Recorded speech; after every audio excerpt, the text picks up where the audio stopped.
So Anya, let's talk a bit more about how to sleep, because I know that you're completely sleep obsessed. You once described it to me as the new rock and roll. What do you sort of mean by that, and why does it matter so much to you? For me, it's the difference between being able to kind of take on the world or being a slightly depressed lump of nothing in the corner. I mean, it's so all or nothing for me. And if I get tired, I get sick, I get depressed, I lose my positivity. So it's really fundamental to my performance. And in your book, you talk about this moment, which I know I'm going to be this person. I just know it. My children are only 7 and 2, but when they hit those teenage years, I'm going to panic like nobody's business. I'm never going to sleep ever again. So that moment where you talk about beating the clock, just describe for people who haven't read the book what that is and why it's so fundamental to people with teenage kids. Well, the most scary thing I think about kids is when they start to go out on their own, and you're not in control. It's fine when they're sort of locked up somewhere, but when they're going out, and of course that's when they're going to experiment with getting a bit drunk and various different scary things, and that's of course when you're busy doing board meetings, and so it was always a nightmare, that thing when they go, I want to go out, all my friends are going out, and I've also got a really big day the next day, and just trying to kind of not basically sit up all night, which is what I would do. So we devised a system, actually designed by my son, called Beat the Clock, where we would agree a curfew, and it might be quite late, it might be 2 a.m, so it's a sort of generous curfew, but they had to be back and turn off the alarm, which was set for the curfew time, say 2 a.m, before it went off, which meant that there was always an unseemly sort of up the stairs, and they'd lean over and I could smell the alcohol and the cigarettes, and God knows what, so I had a sort of sense of what was going on. But what that meant was that actually I wasn't waking up every hour checking my phone and checking to see if they'd sent that text saying I'm back, so I could actually sleep knowing that I had this fail-safe checkpoint. Sound like such a neurotic mother, but actually it was a kind of system that was it was a deal. We found a sort of and we negotiated a sort of pact that worked, and actually that meant at least I knew there was, whether they went out again afterwards. Of course, I think probably occasionally they did. That one I didn't know, so it was okay. But essentially, it just meant that if they were in A&E, I wasn't going to find out at 7 a.m. I actually would know that there was a problem at that point. So that worked very well. So it was just a little bit of a way to navigate some of those years. It's such a brilliant idea, and I love the fact your son came up with it. It's very intuitive about how, it deals with both aspects, which is just brilliant.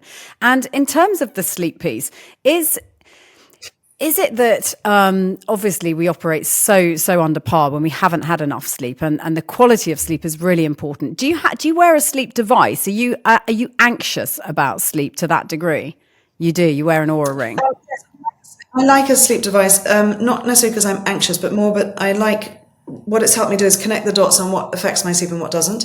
I know alcohol, for example, is a disaster for sleep. I know that eating late is a disaster for sleep. And I know that if I haven't had enough exercise during the day or fresh air, that doesn't work either. Obviously, anxiety, all those things. So it kind of makes you realize there's actually quite an interesting thing when you look at the stats, that there's a sort of a place where you get a blue dot, which is when you've maybe sat down and read a book, watched the telly. I never do either of those things, but where you've just had some time off and your heart rate goes down, and it's sort of, you get a little blue dot when your heart rate's down and you're clearly relaxed. And interestingly, I realized that the more blue dots I have in my day, very few, mean that I have a better night's sleep. So you kind of learn, you work out what works for your body, and it also maps your sort of, your normal circadian rhythms. I'm fascinated by circadian rhythms, actually, and we actually did a whole shop dedicated to sleep. It's an amazing professor, Professor Foster, Russell Foster, who is the Oxford Professor of Circadian Rhythms, and he's really interesting because people need different amounts of sleep. My husband pings out of bed at 6. I just can't get up at 6, and that's not because I'm lazy, it's my body needs more sleep. So there's a whole subject, but I realise that it's really pivotal, honestly, to performance, and I sort of feel my life at the moment needs to be almost talked about in performance terms because it's pretty intense, and so I know that one's worth really watching for me. You're basically an athlete. Except that I do 300 steps and not really, but yes, a sleep athlete. Don't talk about the 300 steps. It's fine. You're just a performing athlete. Russell Foster is an extraordinary.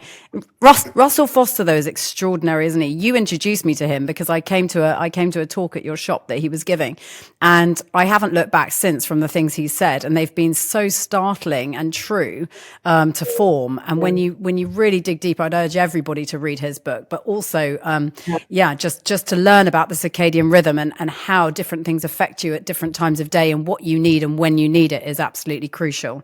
So yes, I also can't exist on 5 hours.